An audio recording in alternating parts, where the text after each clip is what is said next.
वज़ीर आला सिंध मुराद अली शाह ने हालिया शदीद बारिशों की पेशगोई के पेश नज़र तमाम महकमे को अलर्ट रहने की हिदायत जारी कर दे।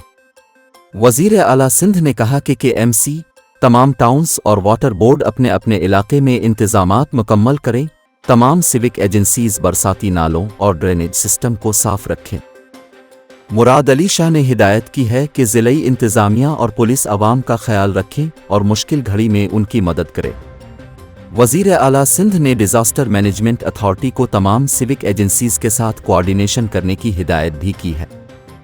इसके अलावा वज़ीर आला मुराद अली शाह ने अवाम से भी अपील की कि तूफ़ानी बारिशों के पेश नज़र अपने बच्चों को घरों से बाहर ना निकलने दें।